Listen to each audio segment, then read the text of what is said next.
بسم الله الرحمن الرحيم الحمد لله وحده والصلاة والسلام على من لا نبي بعده. Assalamu alaikum wa rahmatullahi wa barakatuh. Welcome to another episode of Ask Eman, broadcasted live from the studio of Eman Channel on Sky 757. We're also live on our social media platforms, so please don't forget to like, share, comment and subscribe to our YouTube channel, Facebook and Instagram page. Follow our Twitter handle. Of course, we're also live on our website, emanchannel.tv, as it's a live interactive Q&A program.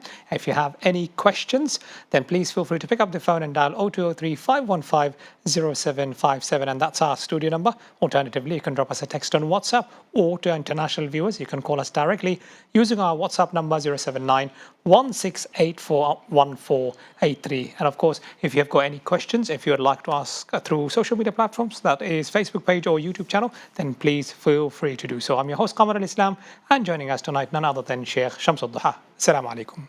Assalamu wa rahmatullahi wa barakatuh. First of all, thank you very much for giving us your valuable time, and of course, welcome to Ask Eman. Barakallahu feekum. Now, let's start. This is a subject or the discussion you have very much keen interest on and you follow very closely.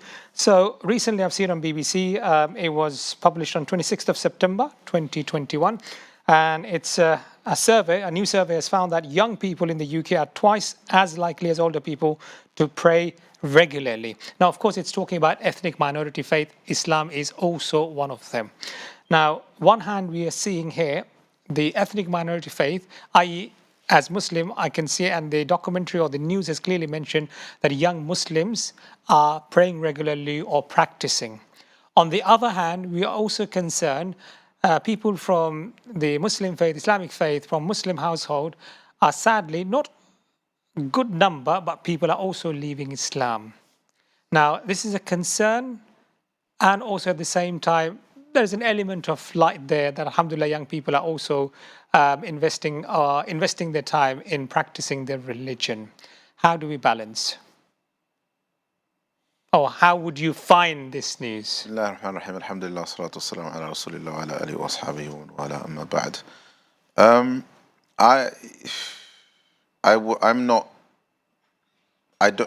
Basically, the only way to really get to the bottom of what the trends are like in the Muslim community is to survey the Muslim community, because at the end of the day, if questions about worship are framed around Christian expectations of worship, then generally, Muslim youth are going to come across as extremely religious, because of the fact that the one thing that we can take for granted is right there in front of our eyes every week, is that every single Muslim, most Muslim youth, with very few exceptions, attend Jummah. Yes, that's true. That would count, at least from a survey perspective, if you asked, do they regularly worship? That would count as regular worship, right?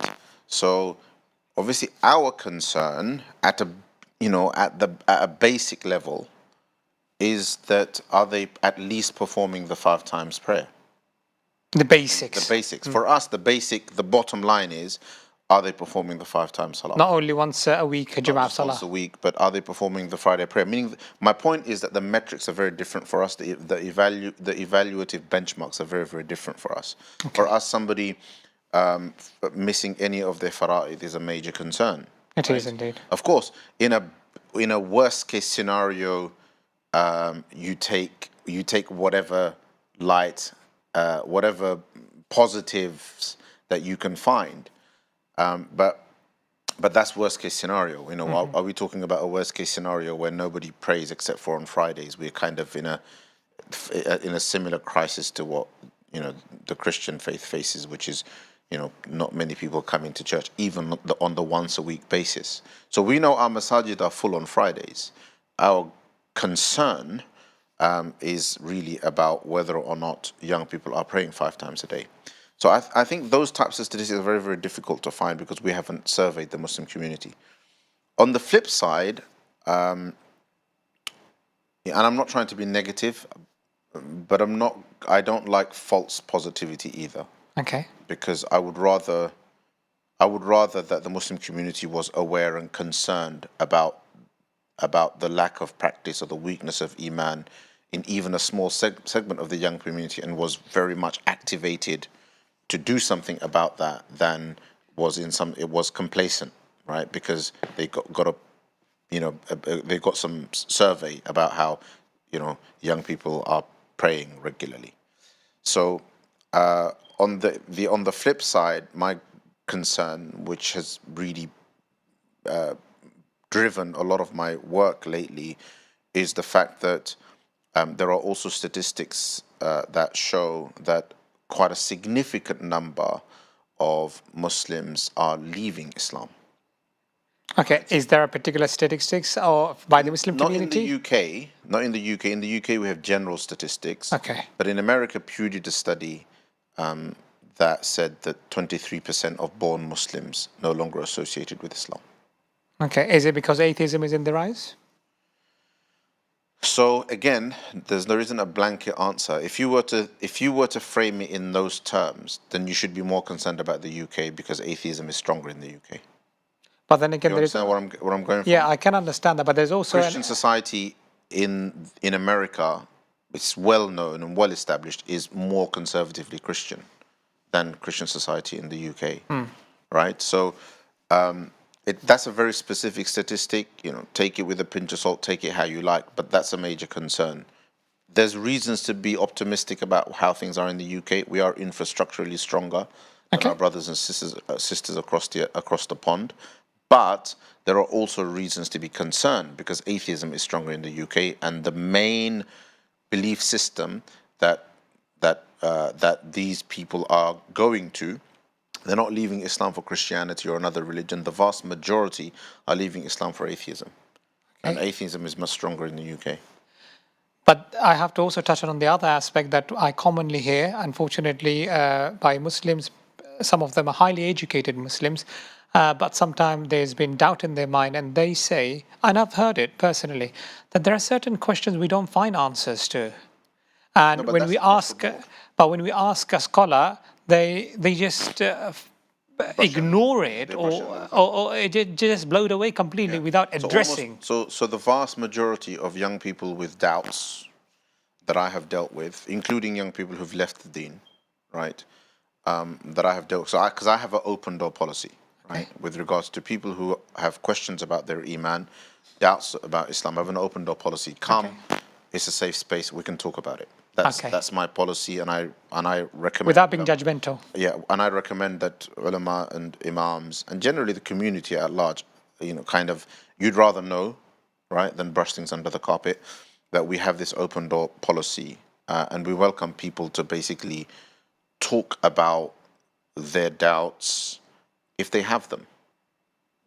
Do you understand? I once, the first time I announced my open door policy was in a Friday Khutbah. khutbah.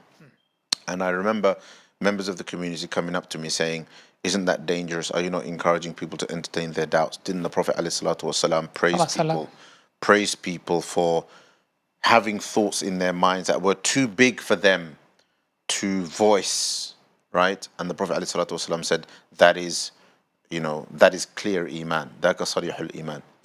And my response to that, and that's often something on people's minds, that isn't that the hadith saying that it should be suppressed? And the answer to that is, well, whatever the Sahaba felt was, they weren't doubts, and if they were, their iman was strong enough to suppress it. That is not the situation that we're finding ourselves in. The increasing evidence is that these are festering doubts that have resulted in young people entertaining kufr. Okay. Right? So therefore, it isn't good enough to say, suppress them, don't talk about them. Rather, we need to know about them, we need to talk about them, we need to address them. Either preemptively, well, in fact, I would say not either or, but both preemptively by taking preventative methods, but also interventionally by having services available for people who want to talk about Freely. their doubts. And if you don't like the word doubts, don't call them doubts, call them questions. Okay. Let's say people have big questions about Islam, about the Prophet ﷺ, moral questions, philosophical questions. People have these types of questions. What would you rather? That we have the confidence that Islam has the answers to these questions and we actually address them and actually talk to people? Or would you rather that we brush them under the carpet so that these questions or these questions were never answered, so that their doubts festered, right? And they ended up eventually thinking, well, if since nobody wants to answer my questions, perhaps Islam doesn't have the answers. So just to end on this note, I started saying this, that almost the majority of young people that I have dealt with, and I've dealt with quite a few, have come back with this one consistent piece of feedback, that the lack of answers in the Muslim community, the unwillingness to deal with these issues in the Muslim community has strengthened their doubts. Okay. Thank you very much for that clarification. And my dear viewers, if you have any questions along those lines, of course, we've got limited time, but inshallah, we'll try our level best to address. And if there is any question, then of course you can call in our studio number 0203-515-0757. Alternatively, you can call our WhatsApp number if you are international viewers, or drop us a text on WhatsApp 079-1684-1483. Inshallah, let's start with our social media, and we'll be going through our YouTube channel. And let's start with the first question. That is, my cousin asked me if I committed a sin and he told me to take an oath by Allah. I was pressured and I made the oath. Do I have to fast for 3 days? So the question is, cousin was trying to find out if one of their cousins have done or committed any particular sins. No mention of the sin. Now, that cousin... They lied about it. They lied about it, that's correct. Now, what should they do? Yeah, they should keep the fast. Any other kafara or anything else? Repent. The fasts are the kafara. So when you say... Obviously, this brother or sister is asking the question because they already regret what they've done. So inshallah, Allah subhanahu wa ta'ala will forgive them, because they're already expressing the conditions of tawbah, which is they regret what they've done. They want to make up for it and expiate for it, and inshallah it will be expiated. But yes, they should.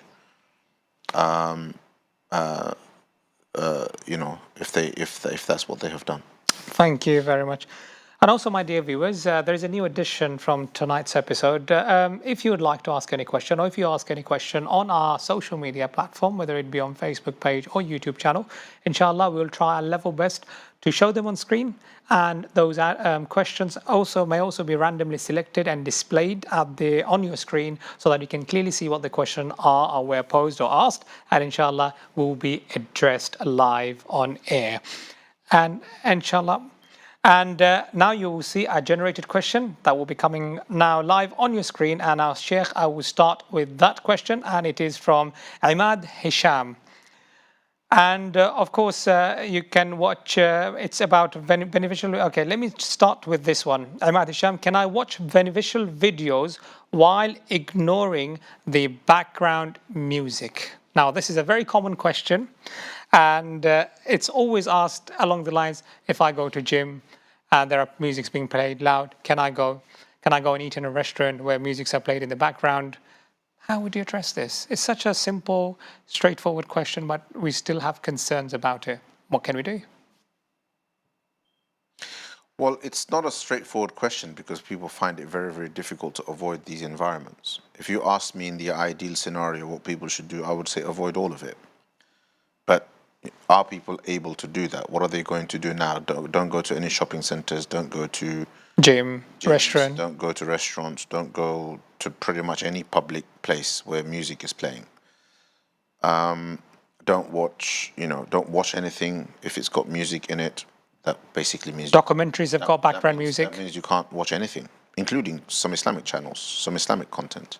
That's right. So the answer basically to that question, really, I mean, depending on who you ask, you're going to get a different answer.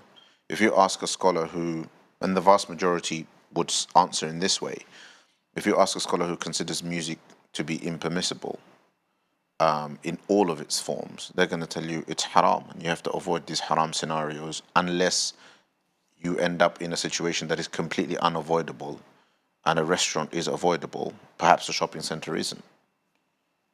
Right? It would be based on that. What is avoidable, what isn't avoidable. If you ask a scholar who has a different view with regards to music, and some do have that, they would be relatively more lenient. Another way to look at this is to say you avoid them to the best of your ability, because Allah subhanahu wa ta'ala says, fear Allah subhanahu wa ta'ala and be mindful of Him to the best of your ability as much as you can. Ittaqullaha mastata'tum. Which would imply that you avoid situations that are in your control that expose you to music, and situations that are outside of your control. You basically face those situations, remorseful to Allah subhanahu wa ta'ala that you are in that situation. So I suppose it depends on that. To address the specific question, beneficial content, again, it really depends on what that content is. What does beneficial mean? Okay, let me then give an example. Some people might find benefit in, I don't know, in a movie. Okay, now in this context, for example, if it's a documentary, for example, documentary about nature, documentary about any electronics or mechanical subjects, then what can one do? Or on the other side, you also have mentioned some of the Islamic lectures or reminders have got some sort of background effect. So it's not necessarily music, but there is, or at the beginning or towards the end, there may be an element of music involved. Those many people would consider to be beneficial video where we can learn. But those, I mean, generally, my understanding is that people who produce Islamic content with music in it are either making some sort of ta'wil that they're not using instruments, but they're using voice generated. That's sounds. correct. I can't remember what they call it. There's a word for it. Or I think that's what they do on Eman Channel, isn't it? That's correct. Yeah. And or they acapella, I think that's the word. Acapella, or they consider music to be permissible, with certain conditions.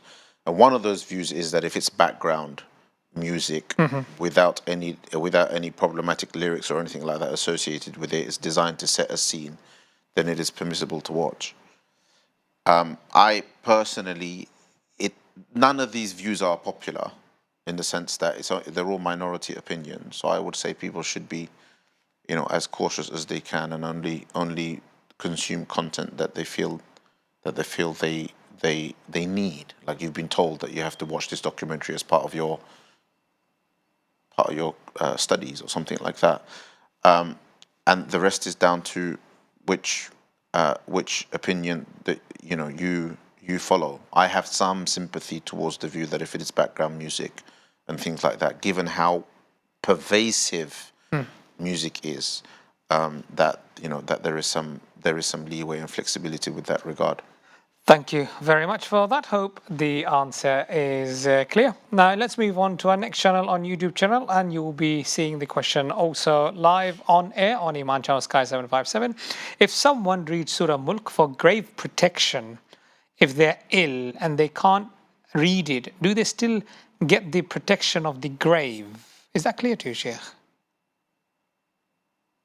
Now they're saying if they read Surah Al-Mulk for grave protection, I'm assuming from any kind of punishment. Yeah, it's based on the virtue. Sorry, what was the Surah Mulk? And what was the rest of the question? And they said if they're ill and can't read it. So, for example, they may read it regularly, and at one point the answer is very simple. So if you're reciting Surah Al-Mulk for the virtue of reciting Surah Al-Mulk, and you fall ill and you're unable to do it, then there's a hadith of the Prophet ﷺ that says that anybody who performs worship and then falls ill and is unable to perform those worships, they are rewarded as though they were performing them. They're rewarded according to their practice when they were healthy. So let me give an example. Say, for example, someone who was praying 5 daily prayers with Jama'ah, and because of the ill health, they can't go to masjid now. They would be rewarded for how they were what they were doing while they were in good health.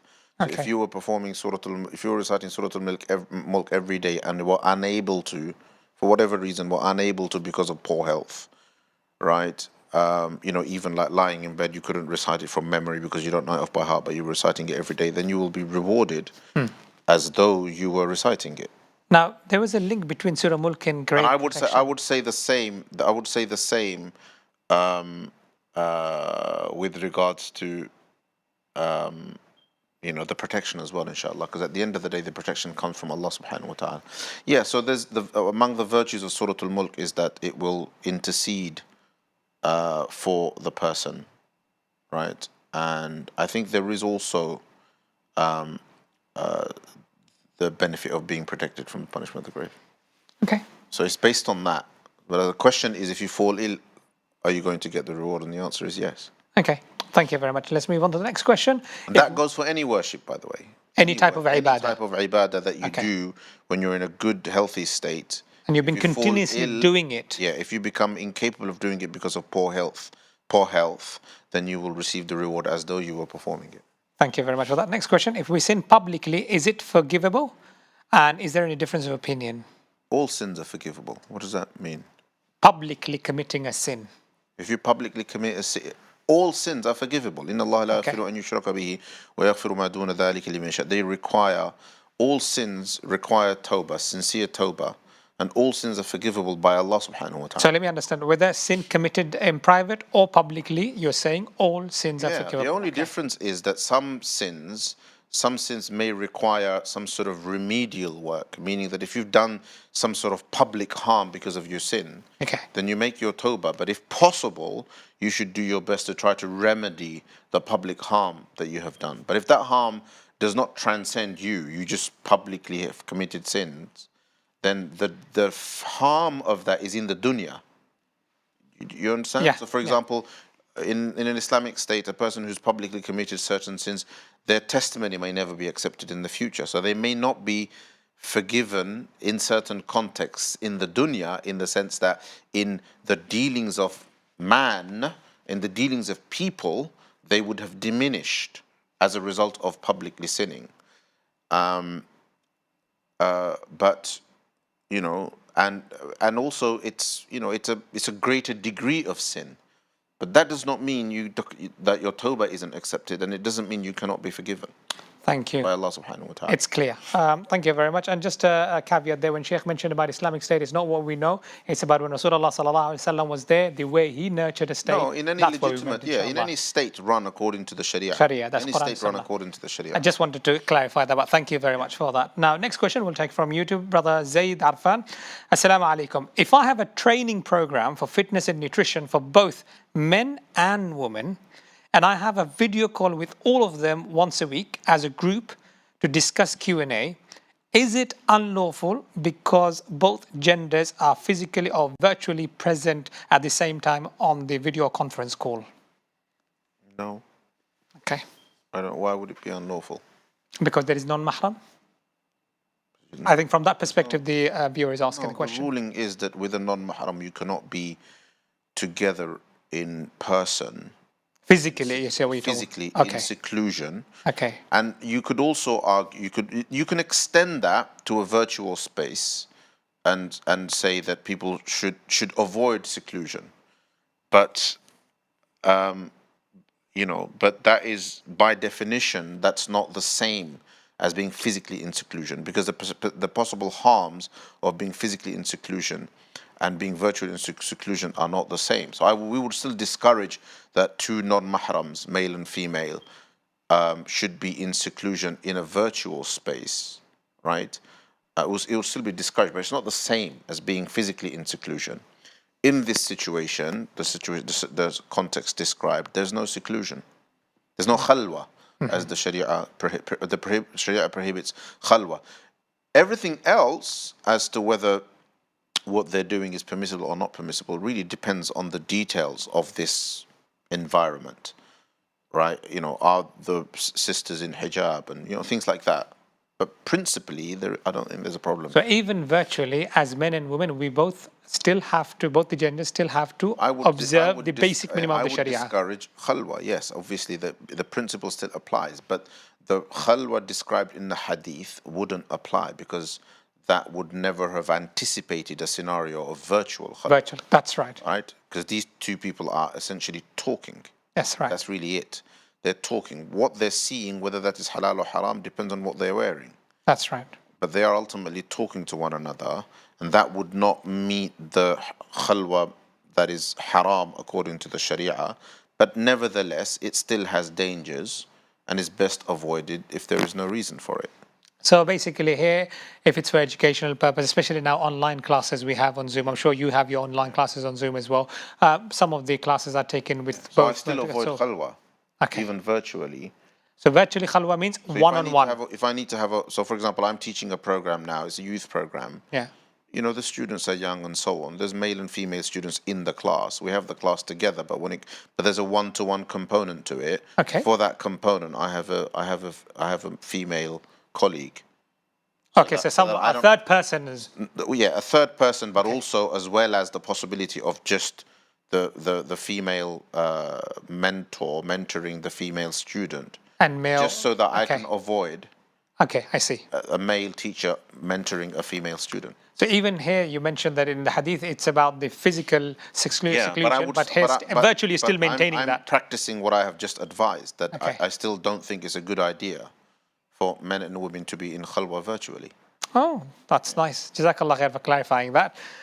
My dear viewers, you're watching Ask Iman live on Eman Channel. As you have seen, we have displayed live questions on screen for you. And if you would like to ask any questions on either our Facebook page or YouTube channel, then of course, please do so. As you can see at this moment in time as I speak, you can see the live screen where questions are being showed to you. And these are the live feed from YouTube channel. And of course, we'll, if time allows, we'll also use the Facebook page. And if you've got any questions, especially something that is contemporary and Sheikh is very much highly involved in education in particular, then please feel free to do so. 0203 515 0757. Alternatively, our WhatsApp number 079 1684 1483. And of course, we'll be back in a few moments. Do stay tuned with us. You're watching Ask Iman live on Eman Channel. Thank you very much.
Welcome back. You're watching Ask Iman live on Eman Channel. I'm in conversation with Sheikh Ad-Duha. As if you have missed it in the first segment, alhamdulillah, now we are able to show you a live feed from our YouTube channel, and of course questions that you put through to us either through WhatsApp, Facebook page, or even our YouTube channel. Inshallah, we'll address them live on air. You can see the questions. At the same time, we'll be taking them live on air. As you can see, it's displayed on your screen. So if you'd like to call in directly into the studio, 0203 515 0757, our WhatsApp number 07916841483. And of course, don't forget to like, share, comment, and subscribe to all our social media platforms, including our Facebook page and of course our YouTube channel. Now, Sheikh, let's move on to the next question, and it will be a generated question, and inshallah you will be able to see that live on screen. And it is by Sister Maimuna. What can I do when my child's teeth fall out? Can I tell my child about the tooth fairy? Is it fairy tale something? Why would you tell your child about the tooth fairy? It's a question. Fairy tale.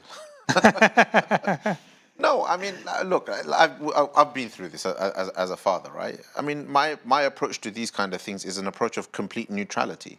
Okay. There's nothing in my tradition that brings this stuff out, so I don't tell them about it, right? I'll say something if there's something relevant to the Islamic tradition. I'll tell them about that. Okay. Right. So if they went through pain, I would say, you know, I might say something to try to make them feel better about that. You know, I'll tell them something more factual. Why would I tell them about the tooth fairy? So fictitious stories you'll definitely avoid. Yeah, I mean, especially things when there is no need specifically. Yeah, I mean, there's no. When there are better resources available through there's Islamic no need for context, it. yeah. I mean, there's no need for it. Like, why do I need to buy into Christmas? Okay. It's not part of my tradition. Why do I need to buy into? You understand my point? Yes, The point is that I get Muslims fall into this thing as though, like, cultural conformity doesn't mean that you have to buy into everything that exists in a particular culture. Yes, your children may ask you a question about it. Like, my child came up to me once and asked me if he could play a role in the nativity play. Of course, because they're being exposed to these things in school. They're reading books that might talk about tooth fairy and so on. So I just tell them, oh, this is just a bit of fun. Just a story. Okay, so the same sister watching the show, Maimuna, she's asked a follow-up question. Then what do you do when a baby tooth falls out? Nothing. You bury it. Bury it, bin it, or? Yeah. Bury it? Is the right. Any human parts should be buried. That is the recommendation. Okay, at a designated place, in a qabristan or in a back garden? Anywhere. Anyway. Okay. Thank you very much for that, Sheikh. Hope the sister is our regular viewer. Always ask questions regularly, especially through our social media platform. So thank you once again for asking important questions. All right. So let's move on to our next question. And let's move on to next question from Brother Qasim Malik. And he's asked, based on the discussion we had in the first segment, Assalamu alaikum, what is the ruling on using the duff? And in which situation can we use this instrument? You know, the whole music question it should be simple, but it's complicated because views of the ulama on it are really, really diverse. For example, about the duff, some of the ulama say it has to be it cannot be beaten according to any musical notes. Okay. Right? But yet we know that other ulama do not apply those kind of conditions. You beat the duff. So as long as it's the duff, it's permissible. So let's say a safe way. There is difference of opinion in this matter, and the best approach is, what would you say? I mean, I'd follow the advice of the ulama that you rely upon. Personally, I do not. I see no. The hadith speaks about. The hadith seems to allow the use of the duff in principle. There's no evidence of prohibiting any particular notes or anything like that. And in Muslim societies, people have used the duff throughout the ages to sing nasheeds and things like that. So I've seen no evidence to see why we have to stipulate the condition that the duff has to be beaten without any kind of conformity to musical notes. Thank you very much for that. Again, a follow-up question, but I will take it. It's also a follow-up question from the discussion we have discussed in the first segment regarding khalwa and isolation, and it's regarding mahram, but we will find the question after we take this call. Assalamu alaikum. Assalamu alaikum. You're live on Eman Channel on Ask Eman. So please proceed. Are you there? Assalamu alaikum. Assalamu alaikum wa rahmatullahi wa barakatuhu. Wa alaikum assalam wa rahmatullahi wa barakatuh. Beautiful salam. What's your question?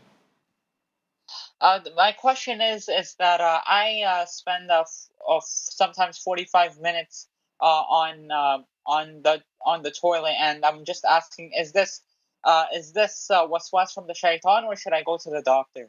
Okay, my question to you, follow up would be, without getting into too much detail, is it when you're doing wudu or other activities? Pardon? Is it when you're doing wudu, you're taking longer than usual or relieving yourself? In both. Oh, okay. It's clear. And do you have any medical condition? No, I went to the doctor. They said it's normal. Okay. Any supplementary question you'd like to find out from the viewer? Well, the question you asked was extremely important because the question of waswasa applies to the question of tahara, applies to usually, or rather, it manifests itself when it comes to a person cleaning themselves, not when it comes to a person relieving themselves. So that means it will begin with istinja, right? So istinja is when you clean yourself after relieving yourself. So if you're spending, after you've relieved yourself, if it's taking you 45 minutes to clean yourself, or 45 minutes to clean yourself and then make wudu, then there definitely is a problem. So for example, some of the fuqaha have spoken about the need for men in particular, to wait until the final drop has come. Okay. The anticipation of that final drop, is it here, has it come, has it gone, causes waswasa in some people's minds. Okay. And as a result, they end up hanging around for ages. Some people walk around and etc. And that it can just take, urinating can take ages, right? So there's two or three things to consider here. Number one, know your body. You should know your own body, right? If you normally do not feel any kind of drop coming out after you've finished, after you've relieved yourself and you've finished, then you don't have a problem. Okay. Don't create a problem where a problem does not exist. If you often feel a little trickle or something like that, then wait. But you know, a minute is fine. A minute, and I might say that minute should be spent, you know, either coughing or clearing your throat to apply a little bit of squeeze so that final drop comes out. Sometimes some people recommend that you get up and you basically you take a few steps, right? You hold a tissue and take a few steps. You know, cough. It's that kind of thing. Yeah. And then, so I would say that do that for 30 seconds or a minute, or for however amount of time you feel. Actually, I'm not going to say it like that for this brother. Not however amount of time, but you take those necessary steps. You know, you cough. I usually resort to coughing and squeezing my pelvic floor, right? Or my pelvic muscle, pelvic floor muscles. I think that's what they call them.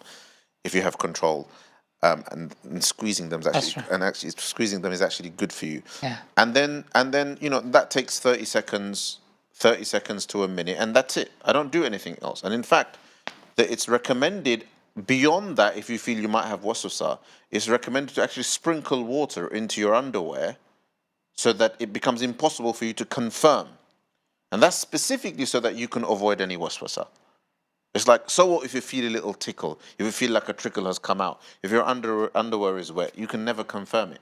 That's right. And this is recommended because the objective here isn't to ascertain the truth. You're not going to go and do a DNA test. The objective is for you to have gone through the necessary precautions. Once you've gone through the necessary precautions, you've done your duty, right? And, you know, and it's only if you've arrived at some sort of certainty that you have a problem and you're trickling, should you be concerned. Otherwise, you just let it be. You just let it be, right? Because the shaitan will cause a little tickle here. So for this particular brother, what would your... So that's istinja. So some people... So I don't know because the brother hasn't specified. Let's cover so istinja, wudu, what about... So this is one area in which people end up with waswasa. Waswasa. So I would say with both this and wudu, you focus on process, not outcome. Just for the viewers who don't understand the meaning of waswasa. Waswasa is when you start to doubt whether... Whisper, some say? Do they hear No, whispers? it's called a whisper. That doesn't mean you're hearing a whisper. Okay. A waswasa is basically when doubts are cast in your mind about whether or not you're clean, Okay, whether fine. or not your wudu has been sufficiently done, whether or not every hair on your arm has been cleaned. Whether I've clearly washed my elbow up to Whether elbow or not Yeah. a drop has come out or not. Okay. So in all of these situations, the way you deal with it is you focus on a fixed process as opposed to trying to scientifically determine if every hair has been covered or Okay. scientifically determine whether the drop has come out or not come out. No, you just go through the process. So you finish urinating, right? Visibly the final drop has gone. You hold a tissue, you cough a few times, clear your throat a few times. Understood. Boom, finish. You followed the process. Clean yourself, you're done. Wudu, Yeah. right? The Sunnah teaches us to wash every limb 3 times. Yeah. You pass your hand over as you would normally pass your hand over every single area of skin. You do the same with your arm, right? You follow the process. You do it 3 times, you follow the process. 3 times, that's it. There's no need to do more than 3 times unless you've got Tipex or something on your arm. Yeah. In a normal situation, there's no need to do that. So 3 times, rub over. That's You it. followed the process, end of story. You shut the case. That's it. So you don't entertain the doubt. Yeah. So Okay. 45 minutes is too long, I would Okay. And also, just to clarify, obviously, we don't give any medical advice on this show. Spiritual guidance are given by our qualified and respected ulama or shuyukh. And of course, for medical advice, do consult a qualified doctor. And if there is any issues with regards to mental health or even physical related health, then please do get in touch with a qualified doctor and seek necessary advice. Now, before we move on to the next questions on our socials, let's see who is next on our phone line. Assalamu alaikum. Assalamu alaikum. Alaikum assalam. Do you hear me? Yes, I can hear you. Brother Adam from Macedonia, our regular viewer and of course our caller. What's your question? My question is about what Jabir reported from Allah's Messenger saying that do not let your animals and children go out when the sun sets until the first part of the night is over. If the child is over the age of puberty, does he still count as a child? Is he allowed to go when the sun sets? You mean after Maghrib or before Maghrib? I don't know what. Okay, I understood. Okay, I understood. There's also a very cultural saying as well, don't let children or don't go out before Maghrib. There is a hadith. Yes, so There he is- wanted to yeah. find out Yeah, about so- the verification. Is that... Yeah, so there is a hadith. So what people should do is close their front doors at sunset, right? Around Windows? Maghrib time. No, windows are fine. Okay, right? doors. Close their front doors around Maghrib time and not let children go venture out at that time. Maghrib time? Yes, Okay. Maghrib time, as the sun sets. Okay. And for a little while after, right? For a little while after, and then it's fine. Because the shayateen come out basically at this time. What about covering of food? Covering of food is to do with bedtime. Okay. When you go to bed, you should cover your food, even if it is to put a stick or a spoon over the bowl, or if you can't find anything else. So a cover, if not, then something, as symbolically, because the idea is that it's a form of protection from the influence of the shaitan over our food. So that's a different issue. But there is the brother mentioned the hadith. There is a specific hadith with regards to that. So it's as sunset comes, you basically don't let children go out. You close your front door, and then sometime after, it's fine again. And also the brother has also asked a question, and it's he basically asked if the child has hit the puberty, does the same rule apply? Oh yes, of course, Yeah. yes. No, it doesn't. Okay. It doesn't. So it doesn't necessarily mean the legal age, but in this context, It's it's children puberty. in the sense that children don't have the means of protecting themselves. They don't know the adhkar themselves and so on. So parents should look out for them and protect them. Okay, I think that is clear. You are a regular viewer. You always ask questions, not only on our YouTube, but of course you always phone in live. So thank you once again for asking such an important question. And generally, people, when you go out with children anywhere, at any time, particularly at that time, but anywhere, at any time, you should recite your du'as. Okay. An example of du'as? Well, just Bismillah tawakkaltu ala Allah wa la hawla wa la quwwata illa billah is protective. The hadith says, that kufita wa waqita, that so they can you find will be sufficed and you will be protected. And these du'as they can find in Hisn al-Muslim, right? Okay, excellent. Thank you very much. Let's move on to our next YouTube question, and you will be hopefully able to see it on the screen as well. Assalamu alaikum by Mr. K. If I found an extra job at a gas station and they also sell pork, in here he mentioned pig's meat, hot dogs, is it haram to work there? So it's basically a gas station, but they also have a section of food they sell, but they sell food that is haram, that contains pork, etc. Can he work? Yeah. So this obviously affects a lot of people. So That's right. So ulama have looked at this and have given the opinion. At least I'm aware of Hanafi ulama who have given fatwa on this. That provided that the vast majority of the income of the business is not from haram, it is permissible to work there, and even only with alcohol one should try their best not to handle it because of the fact that there's specific prohibitions in the hadith with regards to carrying alcohol. But with other substances, your only involvement may be in shelving or checking those products out when other people buy it. And given that you're not the owner of that business, it is permissible. Okay, clear. Thank you very much. Obviously, he didn't mention about any alcohol, so obviously we're not going to go into that subject. But inshallah, if a question comes in later, then we will definitely deal with it. And because you mentioned about the Hanafi fiqh, there is a particular, there's a viewer who's asked a specific question and wants to find out about Hanafi opinion. Assalamu alaikum. Please, if you could answer this question. If a cold flu remedy says extraction solvent is ethanol 30%, is that haram to consume? I've only read the ingredients after consuming that particular product. In terms of Hanafi madhab, brother wants to find out the opinion. So ethanol 30%. Yeah. So I mean, also some medication, so we have to be careful along. So generally, the ruling with regards to alcohol is, in the Hanafi madhab in particular, is that if it is not food-based alcohol, fruit-based alcohol rather, meaning that it is a synthetic form of alcohol, then it is not haram, and it is not impure either. If it is fruit-based, then it is permissible for topical use, as well as in medications, as long as there is no intention of intoxication, right? So with regards to, I mean, I don't know what ethanol is, what this particular ethanol is made from. Okay. But inshallah, according to that, by the way, this is, other ulama oppose this view. Okay.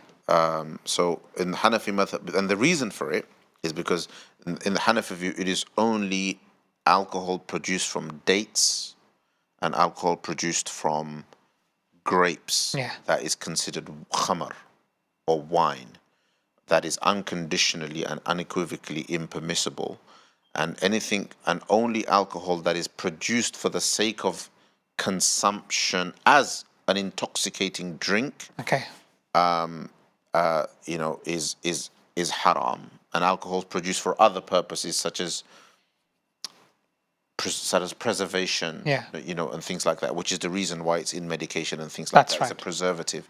Then those things are. And now we use hand wash and hand gels. Unless a person, for example, took that particular medication deliberately to get intoxicated. Okay. Then it would be haram. Clear. And again, once again, I have to clarify, for any medical advice, please do consult your doctor. And of course, if there are alternatives available, please do speak to your doctor. And if that's the only medication that can save your life. So it's actually, that's a good point. Jazakallah khair. Because there's a difference of opinion, that's right, we generally do advise that avoid it if you can and try to use, if there is an alternative that is available. With regards to cough medication, sometimes, and I've had this experience. Okay.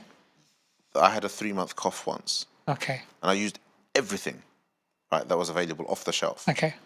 And only the one with the alcohol content was strong enough. Okay. Eventually. So after trying everything else. So you've exhausted all the other means. It was actually after a Hajj. Okay, I mashallah. got this persistent cough. And after 3 months, finally, I said to the pharmacist, look, like I've tried all of these ones. And I said, oh, what about this one? And I looked and it had... Specific. Yeah, it had specific. And I'd avoided that up until that point. But then obviously at this you have point, I exhausted thought- all the yeah, I avenues, thought, no, and then I that have- was the only one that was Yeah. there for you. And I Yeah. assume that worked for you. Yeah, it worked. Excellent. It's the only one that So worked. that's the moral of the story there. If that's the only medication, Obviously, all obviously shifa speak to is your from doctor. Allah. That's it. All shifa is from Allah. However, do consult your doctor before Yeah. taking any medication. Moving on swiftly to our next caller. Assalamu alaikum. Assalamu alaikum. You're live on Ask Me. Thank you very much for calling in. Your question, please. How the proper way to make wudu? What's the proper way to make wudu? Oh, okay. Yes, the different people to make wudu. Okay, okay, it's clear. How to make a proper way of wudu? According to the sister, there's different ways of making wudu. Is this something new to you? Well, the basics of wudu are the same. For example? Basics of wudu are the same. So,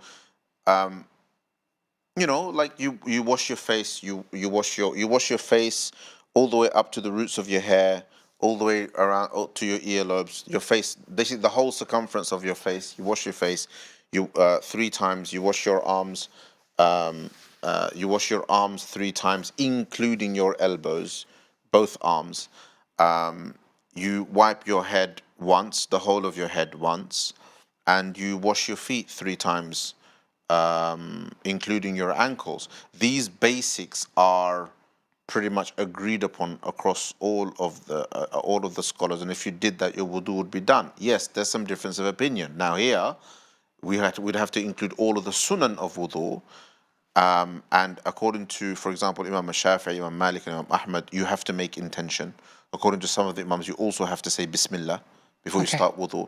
According to Imam Malik, you also have to rub each limb when you wash. So when it comes to these particular issues, ulama say one should be cautious and make sure they fulfill these as well to stay out of the difference of opinion. Excellent. Beyond that, there aren't any fundamental differences. If you pick up any wudu book and you do wudu according to all of the sunan of wudu, the sunnah of wudu, you'll cover everything. Okay, excellent. Thank you very much. Next question we'll take from YouTube. Miss Rhoda Smith. Can a good Muslim husband get married through WhatsApp to a woman he loves, though they are in different countries and financial and pandemic situations keep them apart? Through WhatsApp. So I'm assuming through telephone, so online calls, because they're in certain culture, they get married over the phone, or in these days, video calls. The condition of marriage, obviously it's not ideal, but they're in 2 different countries. The condition of a marriage is mahar, 2 witnesses, and of course the proposal and the acceptance. The ijab and qabul. The proposal and the acceptance, right? If those things are fulfilled over a phone call and witnesses have witnessed it, and it's certain that the 2 people getting married are indeed those 2 people, right? And sometimes I recommend that there's witnesses on both sides. Okay. Then the marriage is valid. Virtually as well. It's the same thing. The key is that those fundamental principles, if they are fulfilled. Fundamental principles have to be fulfilled. Okay, excellent. There have to be 2 witnesses who witness the aqd, meaning who witness the exchange of vows. Fair enough. Hopefully that is clear. And of course, when it comes to the you're all issue on the of same marriage, phone call, and the witnesses know that it's the 2 people that are getting married, not some fraudster. Okay. Then khalas. Excellent. In the same majlis, the marriage is done. Excellent. Thank you very much for that. Next question, Sheikh. Do you deal with cryptocurrency? No. Okay. Would you prefer giving opinion about cryptocurrency? No. Excellent. So now we know that, inshallah. Sheikh Don't has ask given... me about cryptocurrency. It does my head in. Fair enough. No problem. That's why I thought, let me ask you. It's a difficult issue. Look, the simple issue about cryptocurrency is take the opinion of a scholar who understands it properly. Let me the get that. nature of currency is that it's always controversial at the beginning. Okay. Because of the fact that one of the things in Islamic economics that is always taken into account is convention. If people conventionally start to deal in something as currency, it becomes acceptable, right? And crypto is kind of in that limbo space at the moment. Is it acceptable? Is it not acceptable? Is it going to survive? Is it not going to survive? It's a difficult issue. So ask a scholar who specializes in Islamic finance or Islamic. So basically you're saying ask a scholar who is knowledgeable on Islamic finance, at the same time Shari'i aspects of it as well. Yeah? Hope the brother Hussein, it's clear to you. And before I end, I've got very limited time, literally less than 2 minutes. There's a sister who's asking a question. When you mentioned about khalwa, seclusion, and if it's a mahram is present, how old should the mahram be?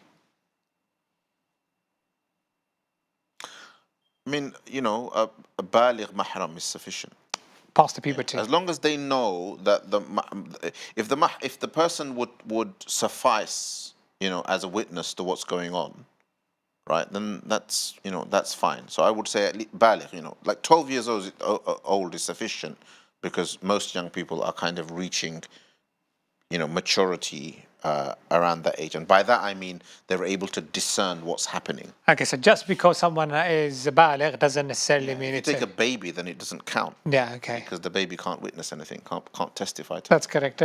So apart from baligh, also must have this sense and bit of understanding. They should be able to discern what's going on. Excellent. That's all we have time for today. Inshallah, next time, hopefully, we'll see you again soon.